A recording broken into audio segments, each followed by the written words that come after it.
नमस्कार दोस्तों, उम्मीद करता हूं आप सब बिल्कुल ठीक होंगे। आज के इस खास क्लास को देखने के लिए आप सभी बिल्कुल तैयार होंगे। जितने ऐसे छात्र हैं क्लास के अंदर आ चुके हैं, आप सभी का बहुत बहुत स्वागत है। चलिए क्लास को स्टार्ट करते हैं बिना किसी परेशानी के। तो मुझे ये बता दीजिए कि उत्तर प्रदेश जीके की क्लास में वर्तमान में कौन कौन से ऐसे छात्र हैं जो आ चुके हैं, क्योंकि आप सभी जानते हैं कि इस क्लास के अंदर आ जाने का मतलब ही होता है कि सिलेक्शन की तरफ एक कदम बढ़ा दिया जाना। बहुत कुछ बातें यहां पर होने वाली हैं, उन सभी बातों के लिए तैयार रहना, क्योंकि माहौल पूरा वेवी यहां पर बना दिया जाएगा, चीजों को बहुत अलग स्तर पर बढ़ा दिया जाएगा। मैं अगर आपको समझाना चाहूं तो आपको पहले ना मैं पूरा ये कॉन्सेप्ट समझाता हूं। पूरा कॉन्सेप्ट क्या है, अगर आप जाते हैं यूट्यूब के ऊपर या गूगल के ऊपर जाके आप मेरा नाम सर्च करते हैं तो आपको बहुत तगड़े लेवल पर आपको ये चीजें पता लगती है कि वर्तमान में जो क्लास चल रही है कोई आम क्लास नहीं है। ये क्लास एक बड़ी प्लेलिस्ट की क्लास है, ठीक है। मैं आपको समझाना चाहूं तो यह यूपी जीके की आपकी जो क्लास नंबर है 6वें नंबर की है। इससे पहले 5 क्लासेस आपकी ऑलरेडी हो चुकी हैं जो काफी सारे बच्चों ने देख ली हैं। तो इस क्लास के अंतर्गत मैं आपको यूपी जीके को थियरी प्लस, केवल थियरी नहीं, थियरी के साथ साथ क्वेश्चंस के साथ पूरा कर रहा हूं। आज की क्लास के अंतर्गत हम हर जिले का भूगोल जानने वाले हैं। बहुत ही इंटरेस्टिंग सीरीज आपको ये देखने को मिलने वाली है, तो इसके रिगार्डिंग सब के सब रेडी रहना। फटाफट मुझे बता दीजिए कि किसी प्रकार की कोई दिक्कत तो आपको नहीं है, ठीक है। ये बताना बहुत ज्यादा जरूरी रहेगा जिससे कि चीजें आपकी क्लियर हो पाएंगी। है जी, स्टार्ट करें। अच्छा, बफरिंग हो रही है।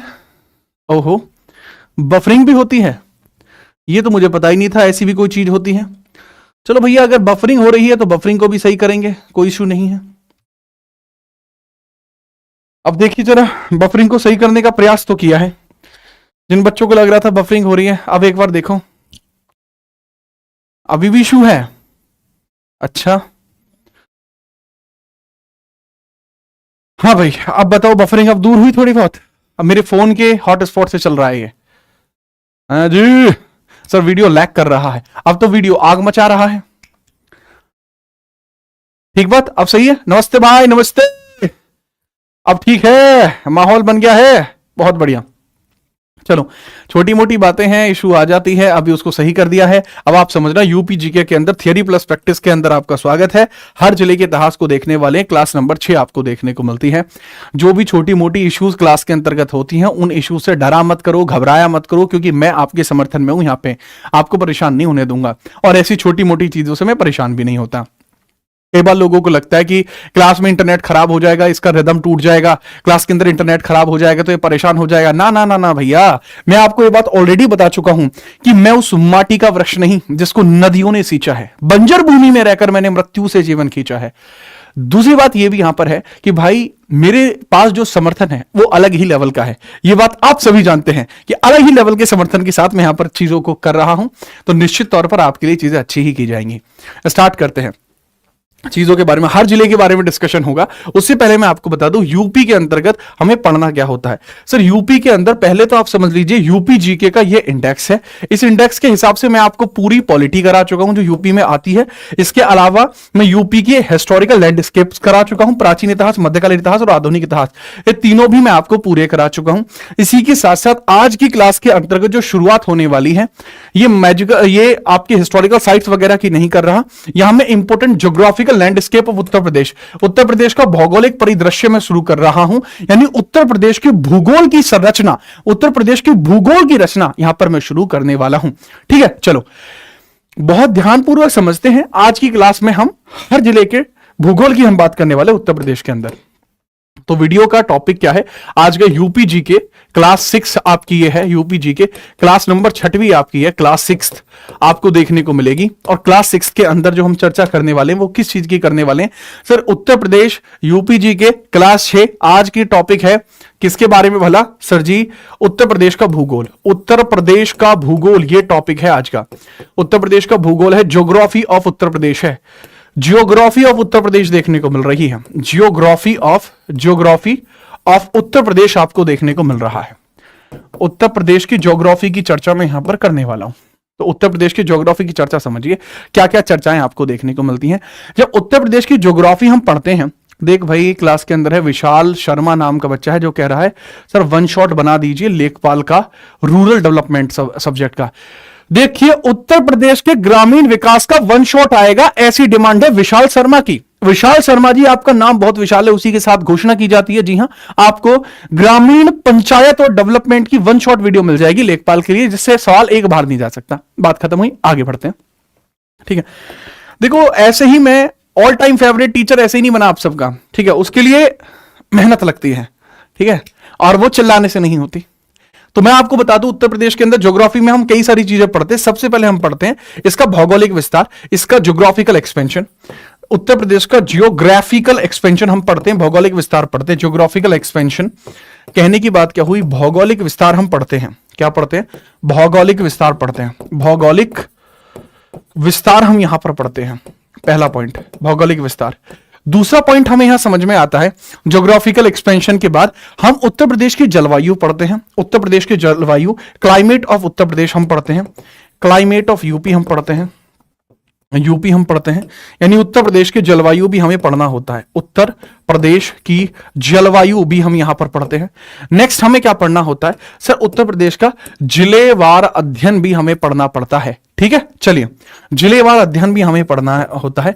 जिलेवार अध्ययन भी हम पढ़ते हैं। जिलेवार अध्ययन सर, यहां पर ये जो जिलेवार अध्ययन है ना, ये हमारी टीएसपी है, या कह लूं कि ये हमारा ट्रेडमार्क है।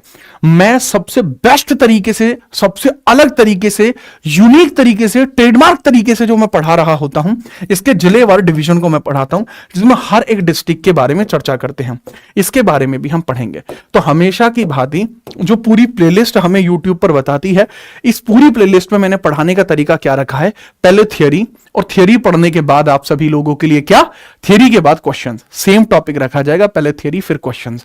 तो उत्तर प्रदेश के भूगोल के अंदर पहले मैं थियरी आपको कराऊंगा, थियरी के बाद क्वेश्चंस कराऊंगा।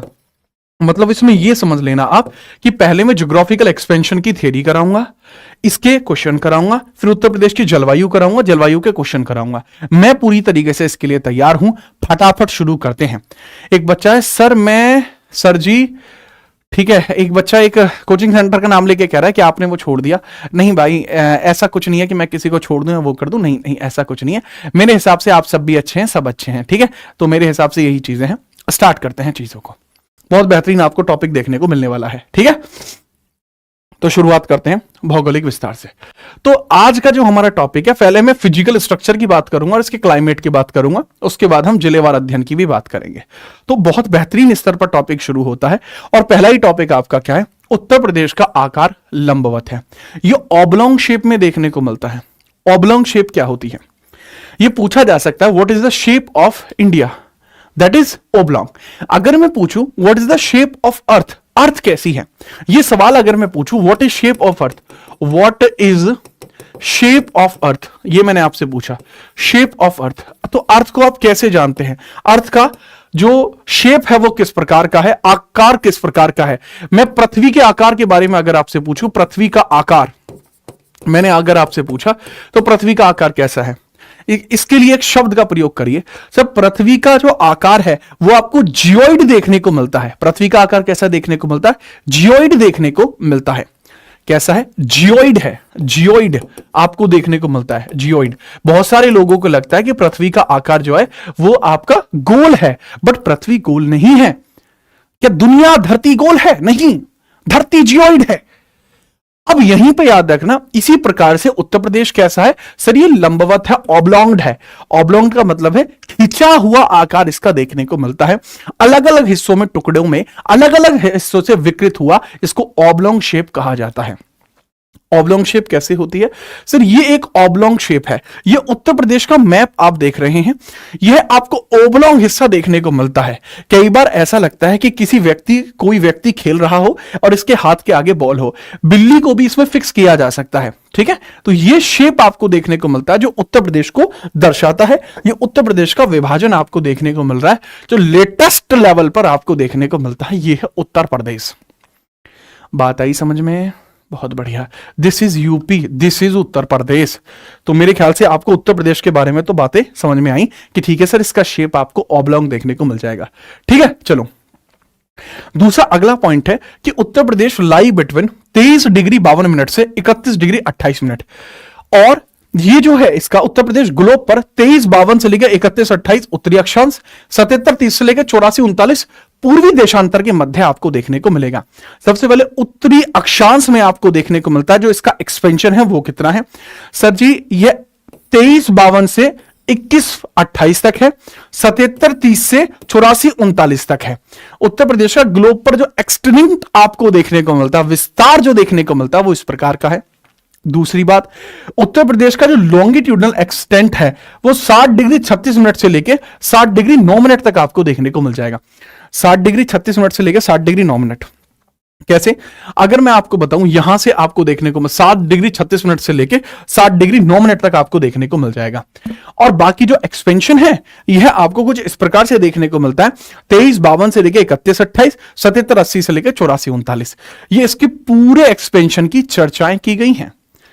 क्या आप इसके एक्सपेंशन को समझ पाए? सर, ग्लोब पर उत्तरी अक्षांश 2352 से लेके 3128, पूर्वी देशांतर में 7730 से लेके 8439, लॉन्गिट्यूडनल एक्सटेंट 60 डिग्री 36 मिनट से लेके 60 डिग्री 9 मिनट तक इसका विस्तार आपको देखने को मिलता है। अक्षांशीय विस्तार 60 डिग्री 36 मिनट, देशांतरीय विस्तार 60 डिग्री 9 मिनट आपको देखने को मिलता है। दरअसल अगर मैं बात करूं, ये इसके बीच का अंतर है, यह इसके बीच का अंतर है। एक्सपेंशन की बात की जा रही है, 736 इसका अक्षांश है और 79 इसका देशांतर है।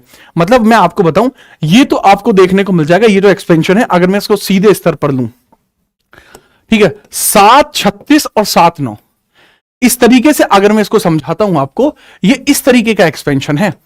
यह है 7 डिग्री 36 मिनट और यह है 7 डिग्री 9 मिनट।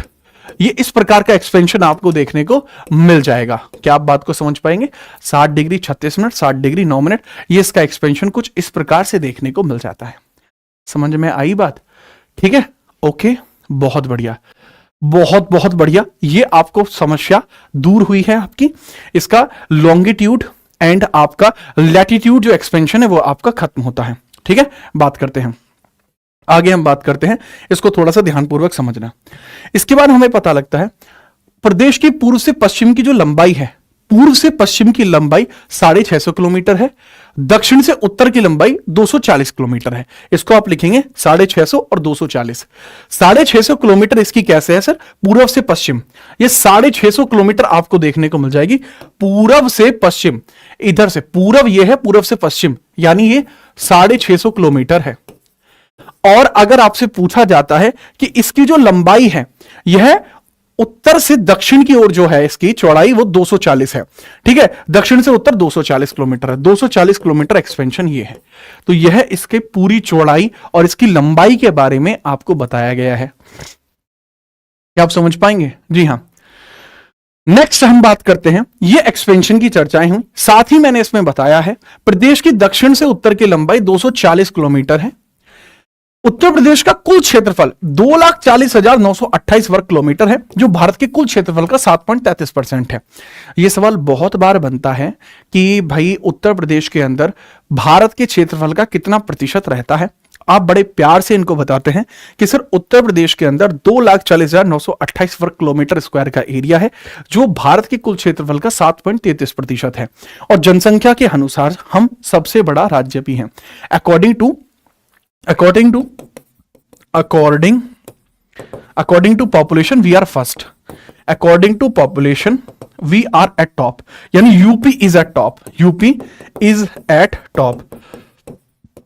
पॉपुलेशन के अकॉर्डिंग उत्तर प्रदेश सर्वोत्तम शिखर पर आपको दिखाई देता है, सबसे ऊपर स्तर पर आपको दिखाई देता है।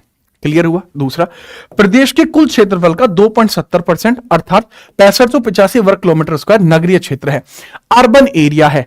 बचा हुआ जो एरिया है वो सब का सब है गांव, देहात, देसी है। जैसे मैं अपनी बताऊं, मैं गांव का हूं, याद रखना, देशी हूं पर गवार नहीं। ये आपने एक फनी कमेंट भी सुना होगा कि कई बार लोगों को ऐसा लगता है कि जो व्यक्ति गांव से है उस व्यक्ति की समझ, सोचने की शक्ति इतनी विस्तृत नहीं होती, ऐसा लोगों को लगता है।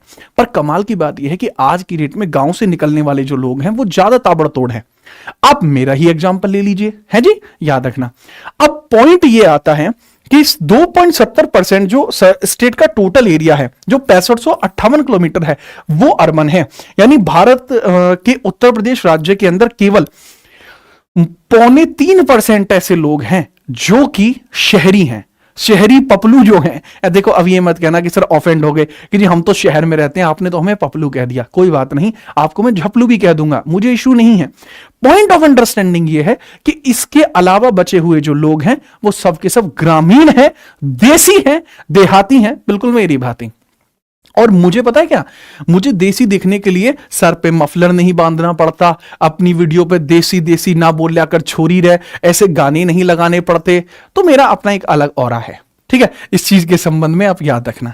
जैसे बहुत आपने रील्स देखी होंगी कि गांव में किए आज दर्शन ठीक है, बांधा गमछा और चीजें की जाती हैं, लेकिन मैं प्रॉपरली आपको कुछ बताना नहीं पड़ता। जय बाबा की, आगे बढ़ते हैं। चलिए, we are moving further. Sir आप खुद की तारीफ कर लेते हो, क्या मैं तुम्हारा इंतजार करूंगा? सर भाषा, अरे भाई मेरे तो भाषा की नहीं पूछे, बाहर भाषा की ना क्या करते।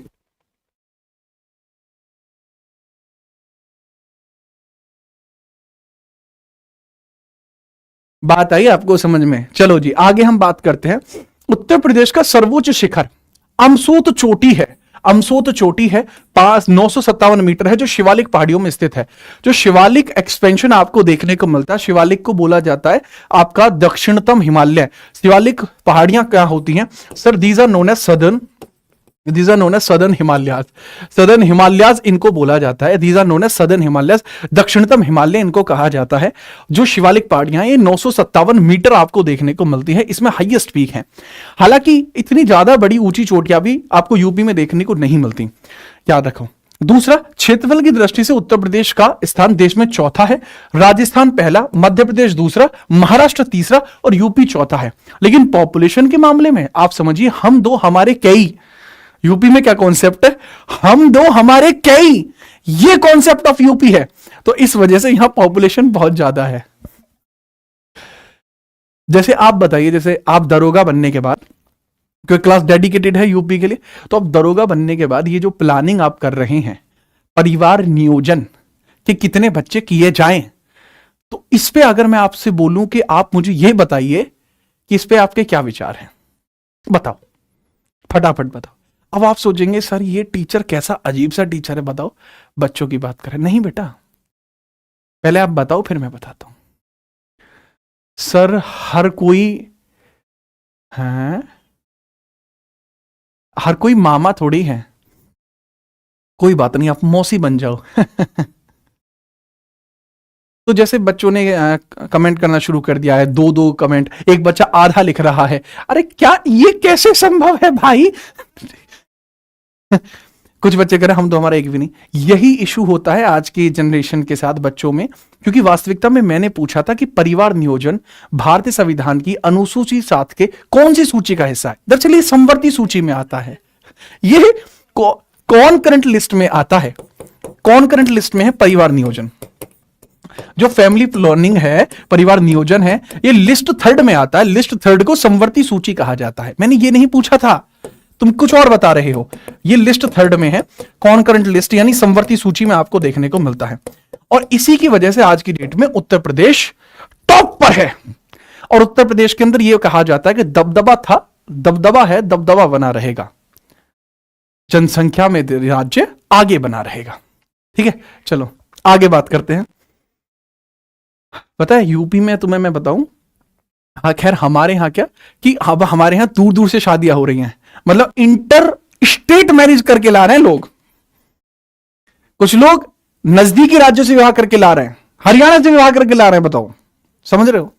आगे हम बात करते हैं। 5 डिस्ट्रिक्ट्स हैं जिनका लार्जेस्ट एरिया है यूपी में। अगर मैक्सिमम एरिया की मैं बात करता हूं तो मैक्सिमम एरिया आप मुझे बताएंगे कहां पर है यूपी के डिस्ट्रिक्ट्स में। सर उत्तर प्रदेश में सर्वाधिक क्षेत्रफल 5 जिले हैं, लखीमपुर खीरी, सोनभद्र, हरदोई, सीतापुर और प्रयागराज। ये 5 डिस्ट्रिक्ट्स हैं। ये 5 डिस्ट्रिक्ट्स आपको देखने को मिलते हैं। सबसे बड़ा है Lakhimpur Kheri, then Sonbhadra, then Hardoi, then Sitapur और प्रयागराज। आप इनके बारे में याद रखना, ये आपको डिस्ट्रिक्ट्स देखने को मिल जाएंगे। एक बच्चा, पंकज नाम का एक बच्चा कमेंट कर रहा है, कोई बात नहीं। अच्छा काफी बच्चे कमेंट कर रहे हैं हंसते हुए, ही। जैसे कि मैं मैं एक अच्छा आदमी हूं और मैं आपको यूपीजी के कंप्लीट जीएस बेहतरीन तरीके से पढ़ा रहा हूं। ठीक है, नोट करा आपने, आगे बढ़िए देन। पांच, बहुत बढ़िया। क्लास के अंदर इस प्रकार के भी कमेंट आ रहे हैं, जैसे कि एक लड़की दूसरी लड़की से कह रही है कि तुम 3 बच्चे कर लेना और 1 बच्चा मुझे दे देना। कैसी कैसी लोग हैं, आते कहां से हैं ये लोग?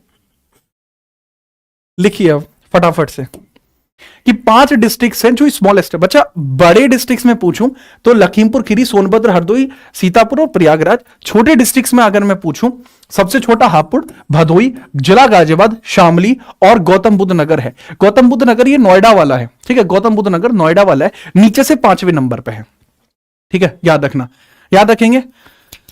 सर जी आपकी परमानेंट क्लास कहां मिलती है? मेरी परमानेंट क्लास यहीं आपको जीताना जीएस पर सिलेक्शन वे एप्लीकेशन पर मिलती हैं। आगे हम बात करते हैं। यार इस तरीके की बातें ना करो, ना करो, ना करें भाईजान, ना करें भाईजान, ना करें जनाब, ना करें। ठीक है आगे हम बात करते हैं। ये अच्छा, ये मैंने आपको बताया कि यूपी का एक्सपेंशन कैसा है। अब बहुत सारे बच्चे सोचते होंगे कि सर आप हंसते बहुत हैं, मजा आता है। खैर मैं आपको बता दूं, यूपी के जो टॉपिक्स हैं बच्चे, ये जीएस है, ये थियरी है, तो इसमें जब तक आपकी कनेक्टिविटी इस स्तर पर नहीं बनेगी तब तक आपको स्वाद नहीं आएंगे। एक बच्चा कह रहा है सर एज रिलैक्सेशन के मैटर के बारे में बोल दो। बेटा जितना मैं बोल रहा हूं इतना तो आप बोल ही नहीं पा रहे। यूपी एज रिलैक्सेशन पे कल मीटिंग है मेरी योगी जी से, क्योंकि हमारे पड़ोसी का नाम भी योगी है। मैंने उनको बोला है कि सुबह चाय पे हम बात करते हैं एज रिलैक्सेशन के बारे में, तो उन्होंने कह दिया है कि ठीक है। अब समझिए, उत्तर प्रदेश का सबसे पूर्वी जिला बलिया तथा सबसे पश्चिमी जिला शामली है। यह चीज मैं आपको पहली क्लास में भी पढ़ा चुका था, दोबारा भी पढ़ा रहा हूं। उत्तर प्रदेश का सबसे उत्तरी जिला सहारनपुर, सबसे दक्षिणी जिला सोनभद्र है। एक्सपेंशन की अगर मैं बात करता हूं, कुछ इस प्रकार से एक्सपेंशन अगर मैं आपको समझाना चाहूं, सोनभद्र सदर्न मोस्ट हो जाएगा, सबसे ऊपर सहारनपुर हो जाएगा टॉप पर, सहारनपुर आपको देखने को मिल जाएगा। सबसे नीचे सोनभद्र आपको देखने को मिल जाएगा, सोनभद्र आपको देखने को मिल जाएगा। अगर हम बात करते हैं, सबसे आपको जो वेस्टर्न मोस्ट देखने को मिल जाएगा वो शामली हो जाएगा, और शामली हो जाएगा। और अगर ईस्टर्न मोस्ट की बात करूं वो बागी बलिया हो जाएगा। तो बागी बलिया से आपको मंगल पांडे जी याद होंगे, जोरदार आदमी थे, बहुत बढ़िया, याद रखेंगे, बहुत बढ़िया। मैं तो कहता हूं क्लास में लाइक कर करके आप अपने पड़ोसी की घर की चौखट हिला दीजिए। अब आप भी सोचेंगे कि सर इस क्लास को लाइक करके वहां कैसे मामला पहुंच पाएगा। आप इस क्लास को लाइक करेंगे, ये क्लास रोज चलेगी, रोज चलेगी तो आप पूरी यूपीजी के याद कर देंगे। फिर इसके बाद मैं कंप्लीट जीएस पढ़ा दूंगा, उसके बाद आपका सिलेक्शन हो जाएगा, उसके बाद तो माहौल ही माहौल। यही तो बात है। ठीक है, चलिए सर आपका भोजपुरी वर्जन मिलेगा क्या? कैसन बात करत बा रउआ, भोजपुरी बोलत रहे, का बात बा यार, सीख रहा हूं। एक बार फिर से तुमने मेरे तो न्यू कह दी ना कि सर यो वाली भाषा बोल दो, फिर मेरा पट्टेगा तुम्हें। बढ़िया, अप्रूवल मिल गया है कि प्रॉपर हरियाणवी थी। अब मैं आपसे पूछूंगा भी नहीं बच्चों। आगे हम बात करते हैं नेक्स्ट, अगले सवाल की अगर हम बात करते हैं कि उत्तर प्रदेश अपनी बॉर्डर जो है वो नेपाल थ्रू 7 डिस्ट्रिक्ट से टच करता है। ये मोस्ट वायरल क्वेश्चन है। जिस प्रकार से आप देखते हो कि क्रिस का गाना वायरल हो गया, उसी प्रकार से ये क्वेश्चन भी वायरल हो गया था एक समय पर, जब ये सवाल जवान हुआ करता था, जवान था जब ये सवाल। अब सोचेंगे सर सवाल कब जवान था? जब ये पहली पहली बार आपको देखने को मिला तब ये जवान सवाल था, तो पेपरों में बहुत बार आया। अगर मैं आपको बताऊं, ईस्ट से वेस्ट की तरफ अगर मैं जाता हूं, ईस्ट से वेस्ट की तरफ मतलब इधर साइड से लेके इधर की तरफ अगर मैं आता हूं, तो आपको देखने को मिलता महाराजगंज, सिद्धार्थनगर, बलरामपुर, श्रावस्ती, बहराइच, लखीमपुर खीरी और पीलीभीत। कौन सी भीत? पीलीभीत देखने को मिलती है। उत्तर प्रदेश का नेपाल सीमा का कुल लंबाई लगभग 579 आपको किलोमीटर देखने को मिलती है। पूर्व से पश्चिम के क्रम में मैंने इनको लगाया है, ठीक है। अब इस चीज को आप कैसे देखेंगे? सर मैप आप दिखाई दीजिए। देखो आपको देखने को मिलता है जे है नेपाल, नेपाल आपको देखने को मिलता है। अब सबसे पहले आप समझिएगा, यहां पर पहले पीलीभीत आपको देखने को मिल जाएगी। पीलीभीत, लखीमपुर खीरी, आपको बहराइच, श्रावस्ती, बलरामपुर आपको देखने को मिल जाएंगे, 2 2 4 5, और नौगढ़ और महाराजगंज आपको देखने को मिल जाते हैं। नौगढ़ और महाराजगंज आपको देखने को मिलते हैं, ठीक है, याद रखना। तो ये आपको देखने को मिलते हैं, जो सिद्धार्थ नगर के अंदर आपको देखने को मिलता है, और महाराजगंज। ठीक है, महाराजगंज और सिद्धार्थ नगर भी आपको इसमें देखने को मिल जाते हैं। ठीक है, क्या सिद्धार्थ नगर आपका ये रहा और महाराजगंज ये रहा। इसके बाद आपको देखने को मिलता है कुशीनगर। कुशीनगर बिहार पे टच हो जाता है, कुशीनगर बिहार पे टच हो जाता है। तो इनके बारे में याद रखना, ये है आपके 1 2 3 4 5 6 7 डिस्ट्रिक्ट जो नेपाल के साथ बॉर्डर टच कर रहे हैं। समझ पाए? बहुत बढ़िया, बहुत बढ़िया, अद्भुत। ठीक है, चलिए ठीक, आगे हम बात करते हैं। ये तो आप समझ पाए। इसके अलावा उत्तर प्रदेश जो है कुल 9 राज्यों और केंद्र शासित प्रदेशों से सीमा लगती है, जिसमें से 8 राज्य और 1 यूटी है। अब अगर मैं आपसे पूछूं उत्तर प्रदेश की जो बाउंड्री है वो कितने राज्यों से टच होती है? सर उत्तर प्रदेश की मैक्सिमम राज्यों से जो है बाउंड्री टच होती है। एमपी टॉप पे है, अभी एमपी टॉप पे है, लेकिन आपको यूपी देखने को मिलता है। तो सर जी 8 राज्यों से इसकी सीमा टच होती है, 1 यूटी से भी इसकी सीमा टच होती है। मैं बताना शुरू करता हूं सर, महारो हरियाणा, इसके अलावा हिमाचल प्रदेश, इसके अलावा उत्तराखंड, बिहार, झारखंड, छत्तीसगढ़, मध्य प्रदेश, राजस्थान और दिल्ली। दिल्ली एक यूटी है, बाकी के जो आपको 8 देखने को मिले वो आपको राज्य देखने को मिले हैं। ठीक है सर, बहुत बढ़िया। सर जी क्या लिख रहा है सर? पीलवा शराब साम में, ये ट्रिक है। इस प्रकार की ट्रिक हमारी क्लास में ना बोली जाए, अन्यथा की परिस्थिति में आप सभी जानते हैं कि यूपी में आजकल जेसीबी कानून चल रहा है। मैं आपको बता दूं कि जो राज्य हैं जो यूपी से सीमा लगाते हैं वो हरियाणा, हिमाचल, उत्तराखंड, बिहार, झारखंड, छत्तीसगढ़, मध्य प्रदेश और राजस्थान और दिल्ली हैं। अब आपसे कई बार अगर आपका पेपर का लेवल है बहुत मामूली, तो आपसे सवाल पूछा जाएगा कि सीधा पूछ लेंगे कि हाँ जी कहां कहां पे सीमा लगती है, सिर्फ इतनी पूछा जा सकता है। बट फिर यह पूछा जा सकता है कि हरियाणा से यूपी का कौन सा राज्य सीमा बनाता है। यह सवाल पूछे जाने योग्य है, लेवल है इस सवाल का। अगर यह सब इंस्पेक्टर लेवल का सवाल बनता है तो यह आपसे सवाल पूछेगा ही पूछेगा। तो चलो मैं आपको बता देता हूं, मैंने आपको बताया था दयालु किस्म का आदमी हूं। तो सबसे पहले हम बात करते हैं उत्तर प्रदेश की जो बाउंड्री है उत्तराखंड के साथ कैसे कैसे लगती है। सर जी नेपाल से कितने हमारे जो जिले हैं वो टच होते हैं? सर नेपाल से हमारे 7 जिले टच होते हैं। वहीं अगर मैं पूछूं उत्तराखंड से कितने जिले टच होते हैं, तो उत्तराखंड से हमारे 7 जिले टच होते हैं, उत्तराखंड से भी और नेपाल से भी। ठीक है, चलो तो सिंपल तौर पर आप याद रखना, अगर हम पश्चिम से पूर्व की ओर चलते हैं तो सबसे पहले सहारनपुर है, हिमाचल से भी लगता है, मुजफ्फरनगर, बिजनौर, मुरादाबाद, रामपुर, बरेली और पीलीभीत। ये आपके 7 डिस्ट्रिक्ट्स हैं जो उत्तराखंड से बिलोंग करते हैं। आपको मैं बता दूं उत्तराखंड पहले उत्तरांचल हुआ करता था और यह यूपी का ही हिस्सा था। यूपी पहले बहुत फैला हुआ था, इतना फैला हुआ था कि कई बार यूपी में रिश्तेदारों को पूछना पड़ता था कि क्या आपके यहां दिन हो गया है। इस लेवल पे यूपी फैला हुआ था। ठीक है, लेकिन आज की डेट में तो आप सभी जानते हैं कि पॉपुलेशन इतनी हो गई है। ठीक है, तो पूछने की जरूरत नहीं पड़ती। एक ही परिवार के 4 लड़के हैं तो चारों अलग अलग कोने पे बैठे हुए हैं, वो खुद ही शाम को फोन करके बता देते हैं।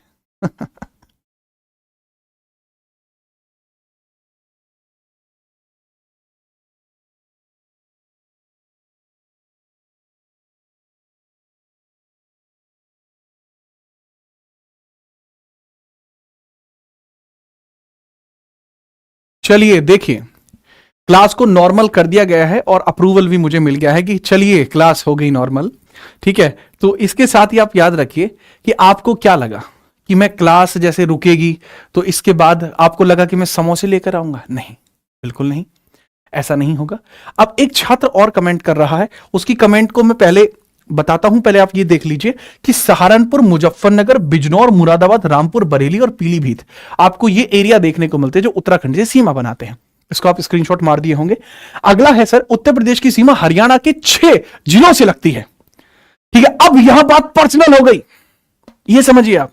तो इसलिए पहले मुझे ये बताना पड़ेगा, अगर मैं उत्तर से दक्षिण की तरफ जाता हूं, उत्तर से दक्षिण की तरफ जाता हूं तो सहारनपुर, उत्तर से दक्षिण की तरफ है, ऊपर से नीचे की तरफ जाता हूं यूपी के मैप पे, ये भी मैं आपको समझा देता हूं। ये 6 डिस्ट्रिक्ट्स आपको कौन कौन से देखने को मिल जाएंगे।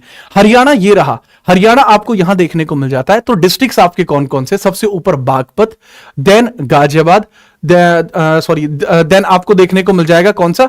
सबसे पहले आपको देखने को मिल जाएगा, ऊपर से शामली से ही स्टार्ट करना पड़ेगा हमें, शामली से स्टार्ट करना पड़ेगा, सहारनपुर, स्टार्ट करते हैं। सहारनपुर पहला हो जाएगा, सहारनपुर, शामली, बागपत, ठीक है, इसके अलावा ग्रेटर नोएडा, इसके अलावा अलीगढ़ और इसके अलावा मथुरा। तो इतने एरिया से यह टच होता है। 6 आपको डिस्ट्रिक्ट्स मैंने बताए जिनसे टच होता है, क्योंकि हरियाणा की बाउंड्री भाई ये रही, यहां हरियाणा की बाउंड्री। अच्छा, मेरा एक ये भी प्लान था कि मैं हरियाणा जीके आपको पढ़ाऊं, जैसे हरियाणा के अंदर भी वैकेंसीज निकल चुकी हैं, तो अगर आप कहते हो तो हरियाणा जीके की क्लासेस भी स्टार्ट हो जाएंगी प्रॉपर हरियाणवी एक्सेंट में, क्योंकि मैं सीख लूंगा। जी हाँ, हाँ बिल्कुल ना, डन। जो बच्चा कह रहा था कि सर मुझे आपसे फोन पे बात करनी है, कितने रुपए में बात होंगी? घर जाएंगा इसमें, क्या बात कर रहे हो आप? ठीक है नहीं बच्चे, ऐसे नहीं है। अगर आपको फोन पे बात करनी है तो आप बता दीजिए, आप हमारा क्वेरी नंबर भी है, ठीक है, आप इंस्टा पे भी टेक्स्ट डाल सकते हैं, तो जो भी आपको इशू है आप वहां बता दीजिएगा, टेंशन फ्री, आपकी जो भी परेशानी है उसको रिजॉल्व किया जाएगा, ठीक है। परंतु ये फोन पे बात करने के लिए रुपए जैसी बातों के ऊपर आप वो ना करें, ठीक है, याद रखिएगा, ठीक है। ऐसा नहीं है कि आप रुपए देकर बात नहीं करा सकते।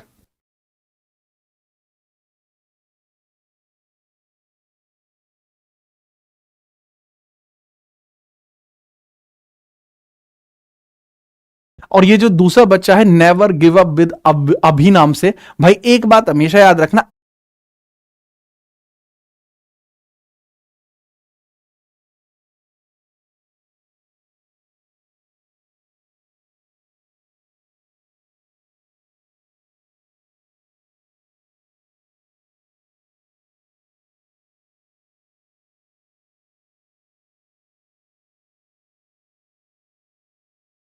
दोबारा से देखिए कनेक्ट किया गया है। बात को समझना, ये मत सोचना कि बार बार ये डिस्कनेक्ट क्यों हो रहा है। जब आप इस क्लास को बाद में रिकॉर्डेड देखेंगे तो ये आपको दिखाई भी नहीं देगा कि बफरिंग हुई थी, ठीक है। यहां पर आप समझना, जैसे मैंने हरियाणा का मैंने बता दिया कि मामला पर्सनल है, इसलिए बहुत ध्यान से बता रहा हूं कि सहारनपुर, शामली, बागपत, गौतम बुद्ध नगर, अलीगढ़ और मथुरा आपको ये देखने को मिलते हैं। ये वो एरियाज हैं जो हमें कनेक्ट करते हैं नॉर्थ से लेकर साउथ की तरफ, ठीक है। क्लास को एक बार लाइक कर दीजिए, मुझे लगता है क्लास लाइक मांग रही है, क्या कहते हो? हम बात कर लेते हैं हरियाणा और उत्तर प्रदेश के बीच जो सीमा निर्धारक नदी है वो यमुना है, इसको भी आप थोड़ा सा ध्यान रखना। नेक्स्ट हम बात करते हैं, एक बच्चा राम राम कह रहा है, राम राम भाई। दिल्ली के थ्रू अपने यूपी के 3 डिस्ट्रिक्ट्स लगते हैं। दिल्ली के थ्रू कितने डिस्ट्रिक्ट्स लगते हैं? 3 डिस्ट्रिक्ट्स लगते हैं।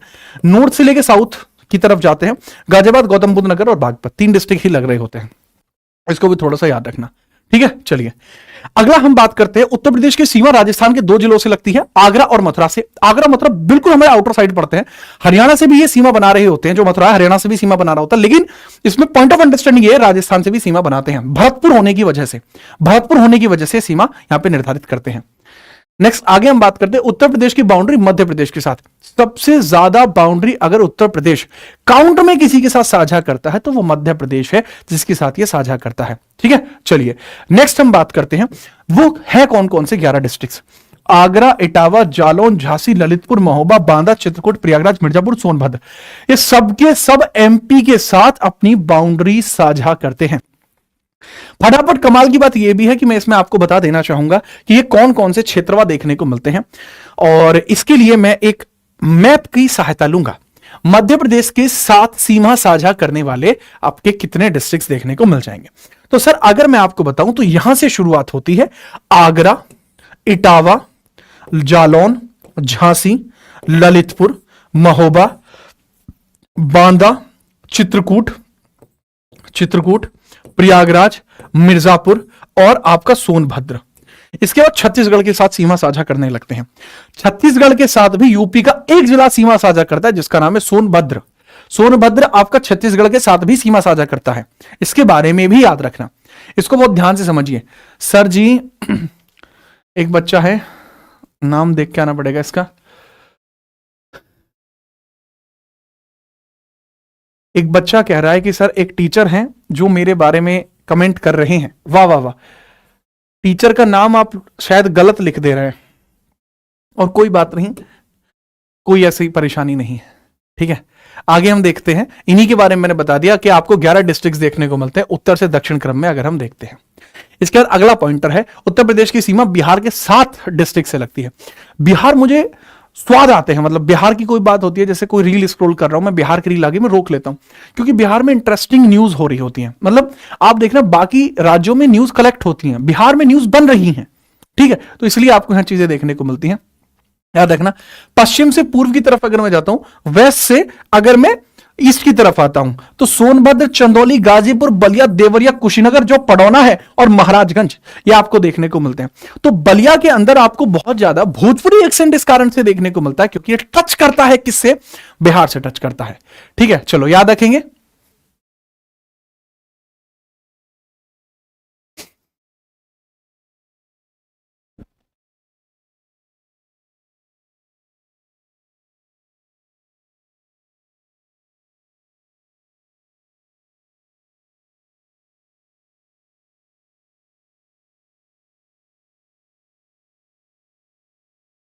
नोट किया आपने ये, क्या रे?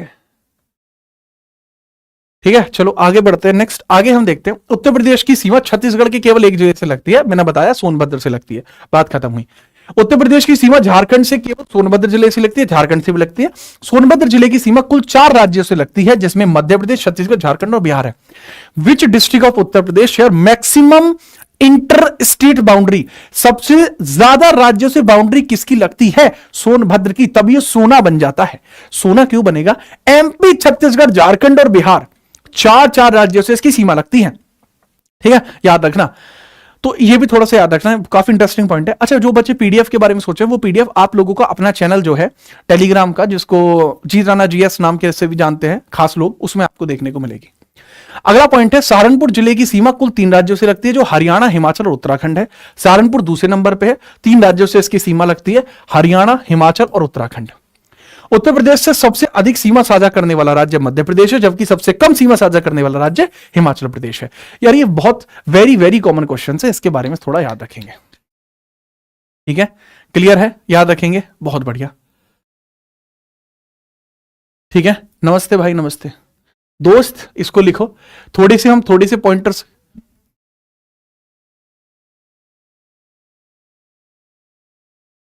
जो बच्चा इंस्टा आईडी पूछ रहा है वो थोड़ा सा आप याद रखेगा कि इंस्टा आईडी जीत राणा .77 है। कमाल की इंस्टा आईडी, केवल हमारी यही इंस्टा आईडी है, इसके अलावा किसी और आईडी से हमारा ना तो कोई संबंध है और ना ही हम जानते हैं। इसको भी थोड़ा ध्यान रखना।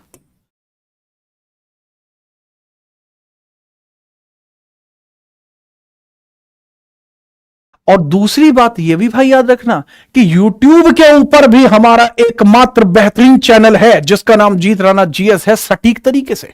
इसके अलावा बाकी जो चैनल्स हैं जो प्लेलिस्ट प्रमोट करा रहे हैं अपनी, वह चैनल हमारे नहीं है, तो उस प्रकार की लिंकों पर क्लिक करने से बचें। पता लग रही है फिर तुम आप हमें टेलीग्राम के लिए मैसेज करते हो, जी आपके टेलीग्राम के चैनल में ये मैसेज आया था, हमने रुपए इन्वेस्ट कर दिए, वो वास्तविकता में हमारा नहीं होता। सेम उसी प्रकार से यूट्यूब पर भी हमारा एक ही चैनल है जो आपको ये दिखाई देता है। हमारी जो ऑफिशियल वीडियो है वो अब 2 ही चैनल्स पर आती हैं, एक जीत राणा जीएस और दूसरा सिलेक्शन वे, और तीसरी गगन प्रताप मैथ्स। वो देखिए, जो निक्की नाम से एक छात्रा कमेंट कर रही है कि ये नाम दिया गया है पूरा, पायु किसकी है, तो वो हमारी यानी मेरी। आगे हम बात करते हैं, आगे बढ़िए। नेक्स्ट अगला सवाल आपको देखने को मिलता है, ध्यानपूर्वक समझिएगा। उत्तर प्रदेश का ललितपुर जिला 3 ओर से मध्य प्रदेश से घिरा हुआ है। अगर मैं यहीं पर इस प्रकार का एक नेशनल सवाल पूछूं कि बांग्लादेश से 3 तरफ से घिरा हुआ भारत का कौन सा राज्य है? बांग्लादेश से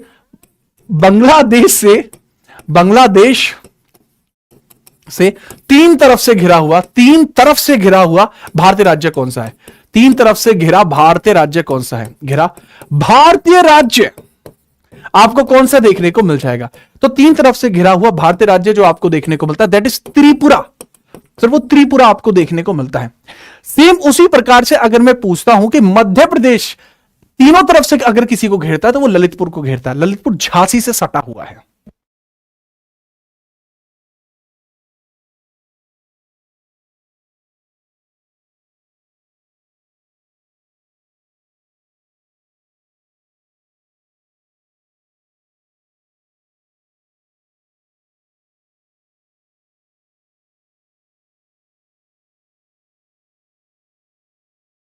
याद रखेंगे, बहुत बढ़िया,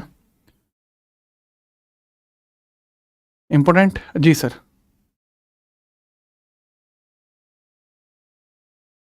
आगे हम बात करते हैं। उत्तर प्रदेश का सबसे दक्षिणी बिंदु सोनभद्र को स्पर्श करने वाला राज्य छत्तीसगढ़ है। उत्तर प्रदेश का जो सदर्न मोस्ट है सोनभद्र है, इसको स्पर्श करने वाला छत्तीसगढ़ है। यानी जो मैक्सिमम एक्सपेंशन का एक्सटेंट जाता है वो केवल यहीं तक जा पा रहा होता है। उसके बारे में थोड़ा सा पॉइंटर याद रखेंगे। आगे हम बात करते हैं, उत्तर प्रदेश का सबसे उत्तर पश्चिमी बिंदु सहारनपुर को स्पर्श करने वाला राज्य हिमाचल प्रदेश है। ये आपको एरिया जो देखने को मिलता है, ये उत्तर पश्चिम एरिया आपको देखने को मिलता है, कॉर्नर पॉइंट है। इसके अलावा उत्तर प्रदेश के सबसे पूर्वी बिंदु बलिया को स्पर्श करने वाला राज्य बिहार है तथा सबसे पश्चिमी बिंदु शामली को स्पर्श करने वाला राज्य हरियाणा है।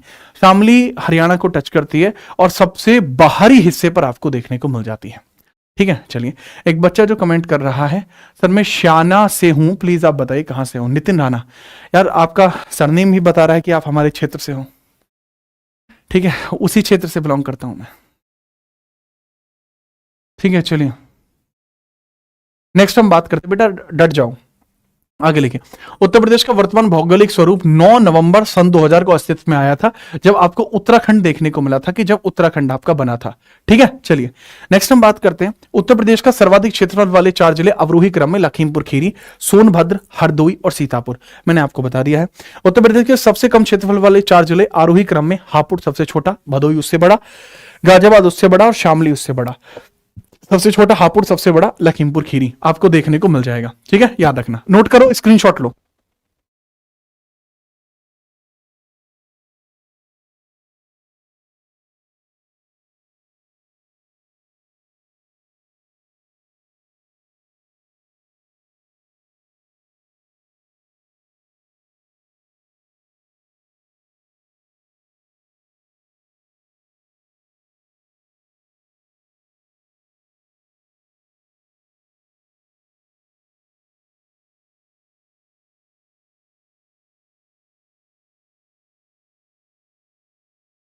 स्क्रीनशॉट लिया आपने, जोरदार। जैसे बच्चे कह रहे हैं सर ऊंची ऊंची मास्टर साहब, क्या कह रहा है ये? हैं बातें ऊंची ऊंची, अच्छा बातें ऊंची ऊंची मास्टर साहब की, क्या बात कर रहे हो यार? सच भी तो है ये, तो देखो। ठीक है, मैंने बताया था कि एड़ियां उठाने से किरदार नहीं बनते, किरदार बनाने के लिए मेहनत करनी पड़ती है। इसके बारे में थोड़ा सा याद रखना, बहुत तगड़ा कॉन्सेप्ट है ये, बचपन में पिताजी ने हमें बताया था। ठीक है, आगे हम बात करते हैं। नेशनल कैपिटल रीजन के बारे में बात करते हैं। राष्ट्रीय राजधानी क्षेत्र एनसीआर में सम्मिलित उत्तर प्रदेश के 8 डिस्ट्रिक्ट्स हैं। एनसीआर के बारे में ऑलरेडी बता चुका हूं कि एनसीआर की स्थापना होती है आपकी, जो आपको 69 संविधान संशोधन देखने को मिलता है। 69 संशोधन में आपका एनसीआर बना था, संशोधन में आपका एनसीआर बना था, जो 1991 में बना। इसके थ्रू ही आपको देखने को मिलता है दिल्ली के आपके 11 डिस्ट्रिक्ट, दिल्ली के आपके 9 डिस्ट्रिक्ट्स हैं और दिल्ली के 11 डिस्ट्रिक्ट्स हैं, यूपी के 8 डिस्ट्रिक्ट्स हैं। ठीक है, याद रखना। तो 8 डिस्ट्रिक्ट्स है कौन कौन से? गाजियाबाद, हापुड़, मेरठ, गौतम बुद्ध नगर, बुलंदशहर, मुजफ्फरनगर, शामली, बागपत, जो कुल सम्मिलित इसके अंदर है।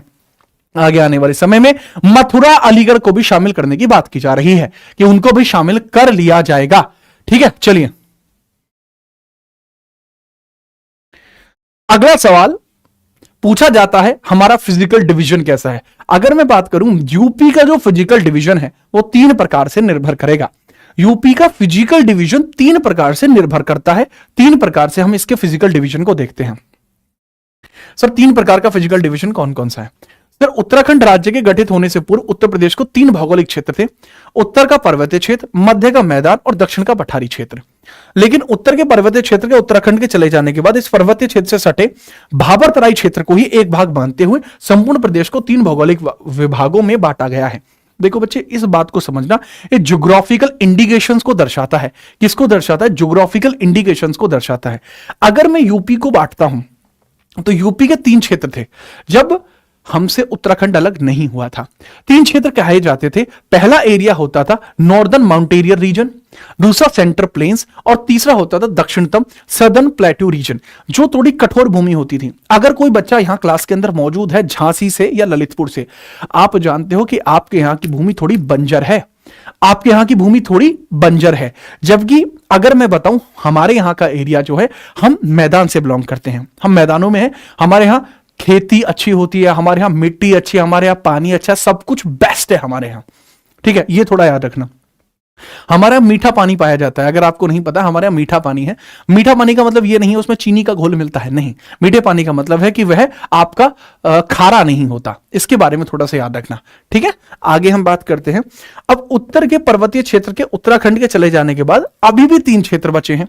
कौन कौन से सर? पहला है तराई भाबर क्षेत्र, जो शुरुआत का तराई भाबर है। दूसरा आपको देखने को मिलता है तराई भाबर क्षेत्र के बाद दूसरा आपका है सेंट्रल प्लेन्स, और तीसरा है आपका सदर्न प्लेट्यू रीजन।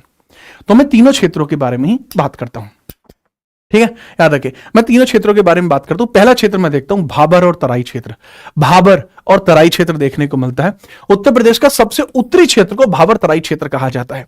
अगर मैं विभाजन करने पे आ जाऊं, अपनी सी पे अगर मैं आ जाऊं, तो यहां पर मैं इसका विभाजन भी कर दूंगा।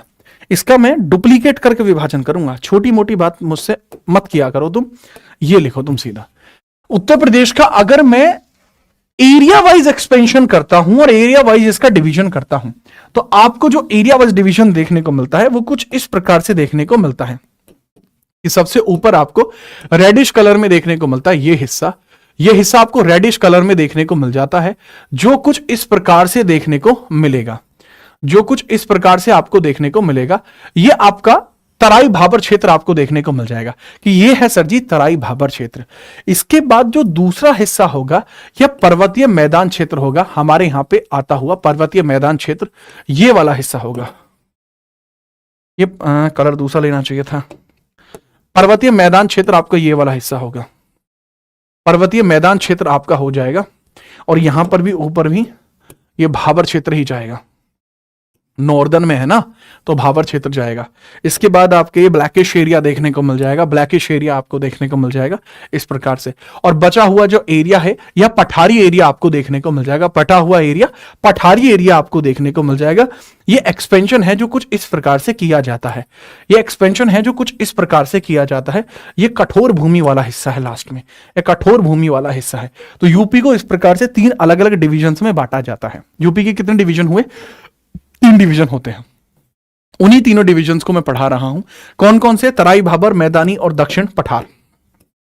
पहला है आपको देखने को मिलता तराई भाबर, दूसरा है आपका मैदानी, ठीक है, ये मैदानी है, और तीसरा है आपका पठारी। पठारी क्षेत्र आपको देखने को मिलता है। ये 3 एक्सटेंट हैं जिसकी वजह से इस पे बहुत चीजें निर्भर करती हैं। यहां कृषि कैसी होगी, ये सब चीजें यहां पर निर्भर करती हैं, ठीक है। चलिए, अब एक बच्चा कह रहा है सर तो आर्टिस्ट निकले। मैं आपको बता दूं, मजनू भाई, मैं और दा विंची, हम तीनों एक ही स्कूल के आर्टिस्ट रहे हैं। और मजनू भाई तो मेरे से काफी जूनियर रहे थे एक टाइम पर फिर उन्होंने अपनी परेशानी के बारे में मुझे बताया और फिर मैंने उनको आगे आने दिया। उन्होंने बहुत तगड़ी पेंटिंग बनाई थी एक, ठीक है। क्लास के अंदर एक बच्चा एक और कमेंट करता हुआ, दिल्ली पुलिस ड्राइवर का कट ऑफ कितना जाएगा? बेटा तुम्हें सच में लगता है कि मैं तुक्के लगाने वाला मास्टर या आपको भविष्य बताने वाला कोई ज्योतिष लगता हूं? अपने हिसाब से मैं देखूंगा। यहां देखो, पहले northern most reason Uttar Pradesh का आपका तराई भाबर रीजन कहलाता है। यह तराई क्षेत्र की उत्तरी छोर पर एक पतली पट्टी के रूप में विस्तृत है। ऊपर की जो पतली पट्टी आपको नॉर्दर्न में देखने को मिलती है, यह उस पर विस्तृत देखने को मिलता है। यह एक्सटेंड करता है सहारनपुर से लेकर कुशीनगर पडरौना तक। सहारनपुर से लेकर कुशीनगर पडरौना तक मैंने ध्यान रखा है इस चीज में, इसको बनाते हुए, कि सहारनपुर से लेकर कुशीनगर पडरौना तक जाएगा। ऊपर की पट्टी देख रहे हो, सहारनपुर से शुरू होकर कुशीनगर पडरौना तक जा रहा है। और इसको एक्यूरेट बनाने के लिए मैं इस वाले हिस्से को भी इसी में शामिल कर देता हूं। इसको और एक्यूरेट बनाने के लिए ये वाला हिस्सा भी मैंने इसमें शामिल कर दिया, और एक्यूरेट बनाना है इसलिए, ठीक है। बढ़िया। ऊपर की जो रेडिश पट्टी आपको देखने को मिलती है, ये पहला क्षेत्र आपको देखने को मिल जाएगा। इसको और एक्यूरेट और सटीक बनाने के लिए मैंने ऐसा किया है, ठीक है। दूसरा पॉइंट इसके अंतर्गत हमें पता लगता है, भाबर तराई क्षेत्र के अंतर्गत ही, कि इसका जो एरिया है वो नॉर्थ में कहां लगता है? सर नॉर्थ में इसका एरिया का एक्सटेंट जाएगा कहां पर? सहारनपुर, और जाएगा कहां तक? कुशीनगर तक जाएगा। आगे हम बात करते हैं अगला। दूसरा है कि सर पश्चिम में सहारनपुर से लेकर पूर्व में देवरिया और कुशीनगर तक एक पतली सी पट्टी भाबर है। भाबर क्षेत्र में नदियां लुप्त हो जाती है जो तराई क्षेत्र में फिर से प्रकट होती हैं।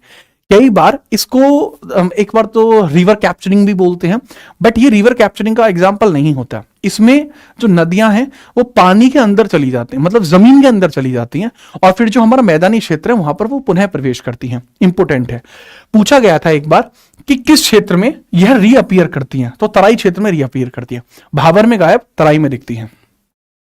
River disappear in Bhabar region, मोटे मोटे पत्थरों के होने की वजह से ये जमीन में चली जाती हैं। भाबर क्षेत्र में जलोढ़, पंख और जलोढ़ शंकु जैसी नदी से निर्मित स्थलाकृतियां बनती हैं।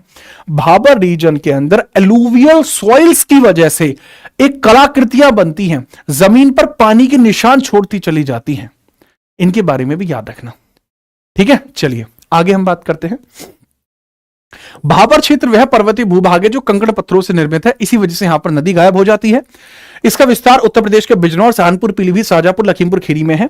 पश्चिम में यह क्षेत्र लगभग 34 किलोमीटर चौड़ा है, परंतु पूर्व की ओर बढ़ने के साथ यह संकरा होता चला जाता है। अभी जो मैंने आपके सामने इतनी तगड़ी ड्रॉइंग बनाई थी, जिस ड्रॉइंग का क्या कहना, उसमें मैंने ध्यान रखा था कि मैं पश्चिम की ओर इस हिस्से को चौड़ा रखूं, पूर्व की ओर संकरा करता चला जाऊं। वास्तविकता में उस डिजाइन को बनाने के चक्कर में ही वो जो ड्राइंग है मुझसे ज्यादा बड़ी बन गई थी। ठीक है, चलिए आगे हम बात करते हैं। नेक्स्ट है, अगला सवाल है, तराई क्षेत्र भाबर के दक्षिण में दलदली और गाद वाली मिट्टी वाला क्षेत्र है जो अवसादों से निर्मित है। तराई क्षेत्र, अब यहां पे तराई क्षेत्र की बात कर रहा हूं।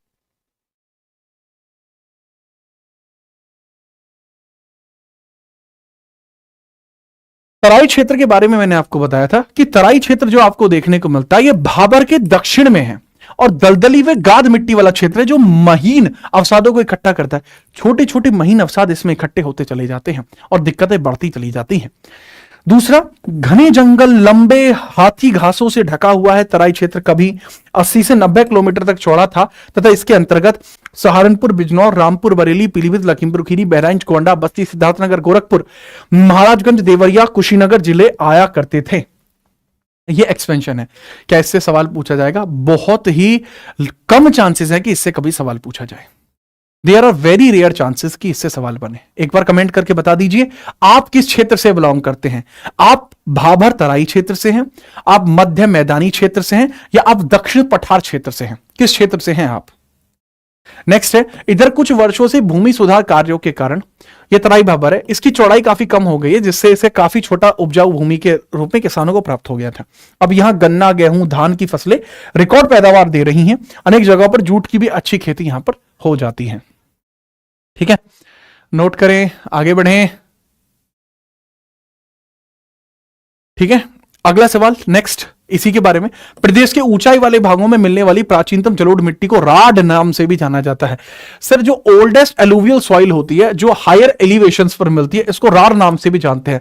रार नाम की जो मृदा है वो भी आपको यहीं देखने को मिलती है, रार मृदा भी उसको कहा जाता है।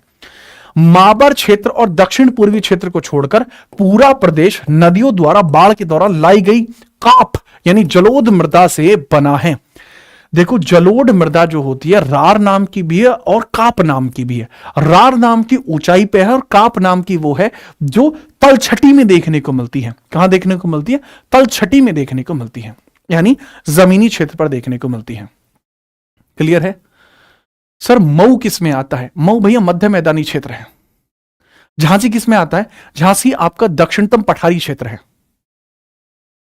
ठीक है, आगे हम बात करते हैं गंगा यमुना के विस्तृत मैदानी प्रदेश। जो गंगा यमुना के क्षेत्र में विस्तृत हो चुका है, इसको मैदानी प्रदेश के नाम से जाना जाता है। और क्योंकि इसके अंदर गंगा यमुना आपकी दोनों नदियां देखने को मिलती हैं, इस वजह से इसको दोआब क्षेत्र भी कहा जाता है। ठीक है, इस वजह से इसको क्या कहा जाता है? सर, इसको दोआब क्षेत्र भी कहते हैं। दोआब क्षेत्र भी इसको कहा जाता है क्योंकि यहां दो रिवर्स है। दो रिवर्स का होना, गंगा और यमुना का होना, आपको दोआब क्षेत्र देखने को मिलता है। इसको 3 उपविभागों में बांटा गया है: गंगा यमुना का ऊपरी मैदान, गंगा का मध्य मैदानी प्रदेश और गंगा का पूर्वी मैदान। गंगा का मध्य मैदानी प्रदेश है, गंगा यमुना का ऊपरी मैदान है और गंगा का पूर्वी मैदान है। तो ये तीनों ही क्षेत्र आपको यहां देखने को मिलते हैं। ठीक है, ओके, परफेक्ट। गंगा यमुना के ऊपरी मैदान का विस्तार लगभग 500 किलोमीटर लंबी है और 80 किलोमीटर चौड़ी पट्टी के रूप में देखने को मिलता है। जब गंगा नदी निकलती है, सीधा जब यह प्रवेश अपना ले रही होती है ऐसे पूरे के पूरे यूपी में, तो जहां जहां से गंगा और यमुना नदियां निकलती हैं, वो संपूर्ण क्षेत्र ही इसके अंतर्गत आता है। आगरा भी इसी का हिस्सा होगा। किस कारण से होगा? क्योंकि भैया वहां पर आपको यमुना नदी देखने को मिलती है। ठीक है, चलो सीधे तौर पर याद रखना। ठीक है, चलिए अगला सवाल ये रहा, गंगा और यमुना के मध्य मैदानी प्रदेश का विस्तार उत्तर प्रदेश के सहारनपुर, बिजनौर, मेरठ, मुजफ्फरनगर, बुलंदशहर, अलीगढ़, हाथरस, मथुरा, आगरा, मैनपुरी, एटा, बदायूं, मुरादाबाद और बरेली जैसे जिलों के अंदर है। और गंगा के पूर्वी मैदान का विस्तार वाराणसी, जौनपुर, गाजीपुर, आजमगढ़, मऊ, बलिया, सोनभद्र में, भदोही में देखने को मिलता है। देखो मऊ में भी यही क्षेत्र आपको देखने को मिलता है। मऊ मैंने इसलिए क्यों बोला, क्योंकि हमारे एक मित्र हैं जिनका नाम है आनंद, तो आनंद मऊ से बिलोंग करते हैं। ठीक है, कई बार वो मुझे बता रहे होते हैं कि सर जी मैं तो बदमाशों के क्षेत्र मऊ से बिलोंग करता हूं। फिर मैं उनको बताता हूं कि आनंद मैं मेरठ से हूं। फिर आनंद कहते हैं क्या बोलते हैं उसको, जो सेम सेम होता है, सेम सेम जो होता है, कुछ बोल रहे होते हैं। नहीं नहीं, जब किसी कोई चीज मैच कर जा रही होती है, पिंच, सेम पिंच सर। फिर वो बोल रहा है सेम पिंच सर। ठीक है, ठीक है, आगे हम बात करते हैं। नेक्स्ट आपको गंगा यमुना विस्तृत मैदान है। गंगा यमुना के मैदान का निर्माण काप जलोढ़ से होता है। ठीक है, रोड भी बोलते हैं, काप भी बोलते हैं, मैंने बताया। गंगा यमुना के विस्तृत मैदानी प्रदेश की समुद्र तल से औसत ऊंचाई 300 मीटर है। यह सवाल आपका यूपी पीएससी में आ चुका है, यूपी ट्रिपल एससी में आ चुका है। ट्रिपल एससी पैट जैसी धाकड़ परीक्षा में आ चुका है। परीक्षा बहुत मामूली थी, पर सवालों का लेवल आप देख सकते हैं। आगे आप समझना, इस विस्तृत मैदानी प्रदेश का निर्माण अभी नूतन व अति नूतन युग में हुआ था। जो प्लेस्टोसीन एज आपको देखने को मिलती थी, उस समय इसका निर्माण हुआ था। इस विस्तृत मैदानी प्रदेश को ढाल पश्चिमांचल के रूप में दक्षिण की ओर और पूर्वांचल में पश्चिमोत्तर से दक्षिण की ओर इसका विस्तृत होता है। केवल इसके अंदर विस्तार की ही चर्चा की गई है, इसके अतिरिक्त इसमें अन्य चीजों को देखने की आवश्यकता भी नहीं पड़ती। ठीक है, घूमती गेम चला, ऐसा दुष्यंत कह रहे हैं। दुष्यंत नहीं मानने वाला। इसके अलावा हम बात करते हैं इसके बाद दक्षिण के बारे में। मुझे लगता है कि क्लास के अंदर और टेक्निकल इशू है, क्योंकि मुझे यह नहीं पता लग रहा कि कितने बच्चे लाइव हैं। इसको रिजॉल्व किया गया, बहुत बढ़िया। लेकिन मुझे अभी पता लगा कि आप लोगों ने लाइकों की संख्या को बहुत कम रखा है। यह तो गलत बात है। आप लाइक इतनी कम क्यों करके रख रहे हैं? ठीक है, चलो आगे हम बात करते हैं। नेक्स्ट हम बात करते हैं दक्षिण का पठारी, जो पहाड़ी पठारी क्षेत्र है।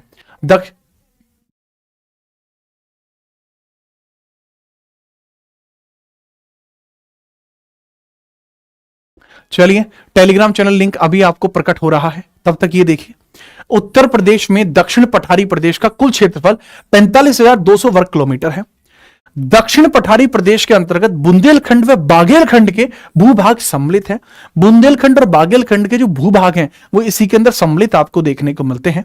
ठीक है, चलो नेक्स्ट है, यह क्षेत्र दक्कन के पठार से ही प्रसरण है और भूभाग के उत्तरी सीमा यमुना तथा गंगा नदी द्वारा निर्धारित है तथा दक्षिणी सीमा विंध्यन पर्वत के द्वारा निर्धारित होती है। एक तो इसकी दक्षिणी सीमा है विंध्यन पर्वत में आपको देखने को मिलती है, और जो आपकी गंगा यमुना वाली सीमा है वह आपको निर्धारित होती देखने को मिलती है उत्तरी सीमा के तौर पर। ठीक है, याद रखना। ठीक है, याद रखेंगे, नोट किए या स्क्रीनशॉट तो लिया होगा। मुझे पता है कि आप नोट तो नहीं कर पाएंगे इतनी जल्दी, पर आपने समझा तो होगा। Clear, perfect. आगे हम बात करते हैं पूर्व में केन नदी। अब ये जो है आपका, इसको सदर्न हिल प्लेट्यू एरिया बोला जाता है। दक्षिण का पहाड़ी या पठारी एरिया होता है। ये लास्ट डिस्कशन है, लास्ट डिस्कशन होगा। इसके बाद हम कुछ क्वेश्चंस की चर्चा करेंगे, फिर हम आगे बढ़ेंगे। पूर्व में केन नदी, पश्चिम में बेतवा और पहाजू नदी इसकी सीमा निर्धारित करती है।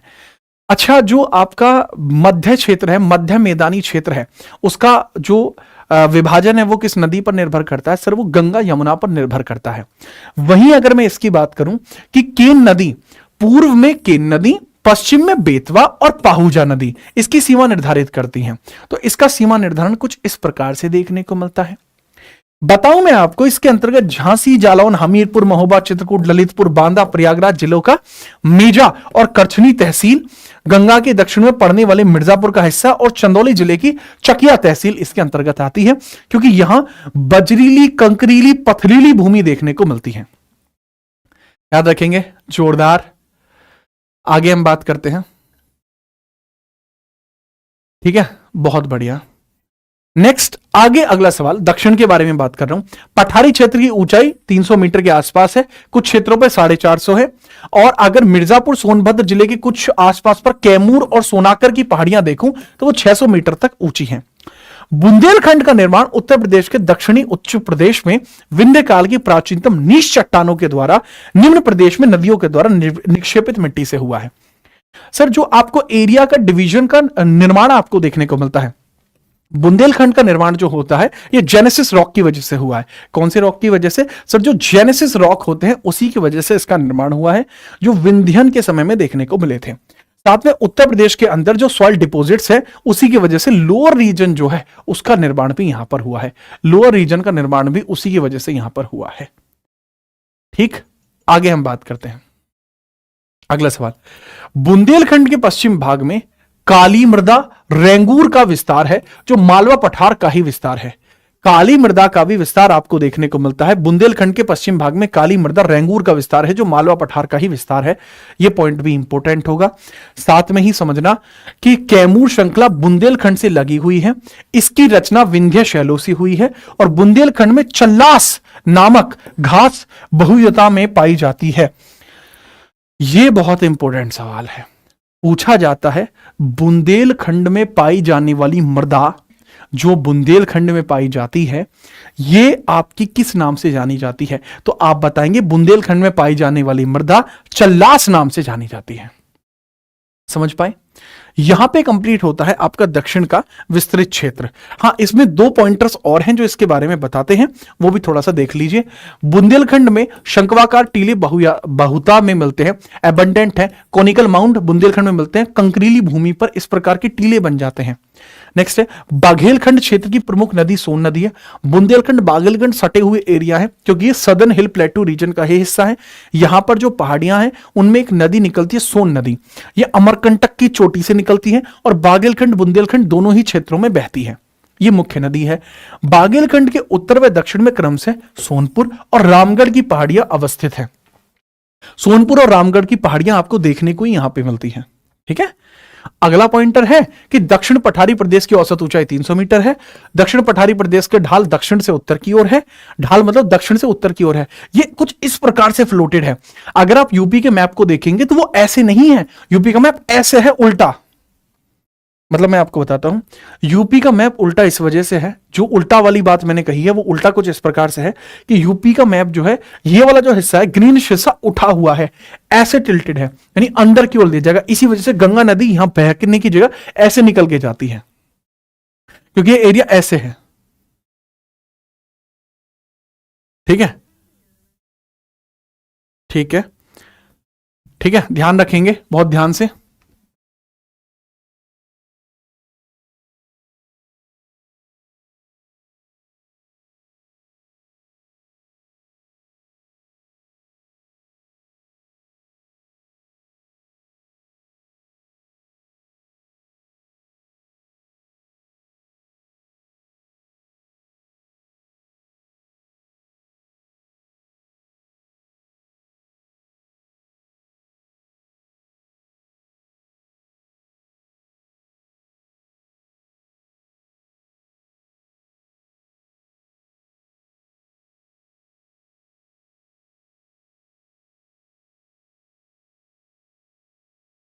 चलिए फटाफट इसमें नोट करेंगे। नेक्स्ट जो मैंने बताया कि दक्षिण पठारी प्रदेश की प्रमुख नदियां चंबल, बेतवा, केन, सोन और तौस है। ये मेजर रिवर्स के बारे में चर्चा की जा रही है। ठीक है, चलिए, ठीक है, बहुत बढ़िया, क्लियर। पंकज सरोज, आपको यही तो नहीं पता, कम वर्षा के कारण इन पठारी क्षेत्रों में वृक्ष वनस्पतियां छोटी होती हैं। यहां की मुख्य फसलें ज्वार, तिलहन, चना और गेहूं देखने को मिलता है। सर, अगर मैं आपको बात बताऊं कि वृक्ष वनस्पति छोटी ही इसके अंतर्गत होती है, बहुत ज्यादा वृक्ष वनस्पति नहीं होती है। गन्ना वगैरह नहीं बोया जा सकता, क्योंकि उसके लिए पानी की अधिकता की जरूरत पड़ती है, वो आपको यहां देखने को नहीं मिलती। ठीक है, याद रखिएगा, बिना परेशानी के आपको देखने को मिलेगा।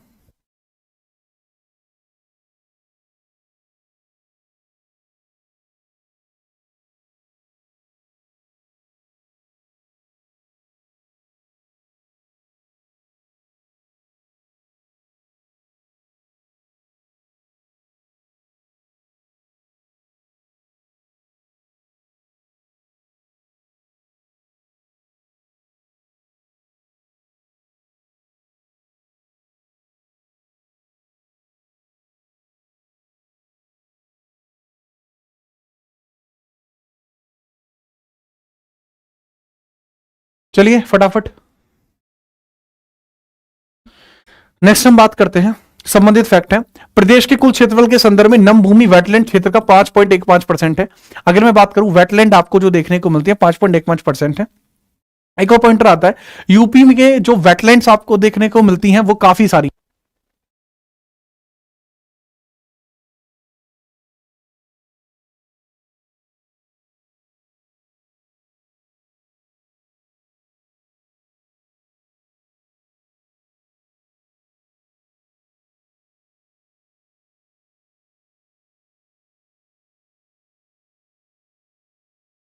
चलिए नेक्स्ट अगर हम बात करते हैं, उत्तर प्रदेश में सर्वाधिक नम भूमि वेटलैंड क्षेत्र वाला जिला सोनभद्र है, जहां 5.08% वेटलैंड है। उत्तर प्रदेश में सबसे कम नम भूमि वेटलैंड वाला जिला बागपत और हाथरस है, जहां 0.18% वेटलैंड है। आर्द्र भूमियों की संख्या फरवरी 2024 तक यहां पर 10 थी, अभी वर्तमान में यह संख्या बढ़कर आपकी 13 हो चुकी है। रिसेंट में जब थी 13 थी, एक बार इसको काइंडली चेक कर लेना क्योंकि इसकी संख्या भी रिसेंटली बढ़ी है।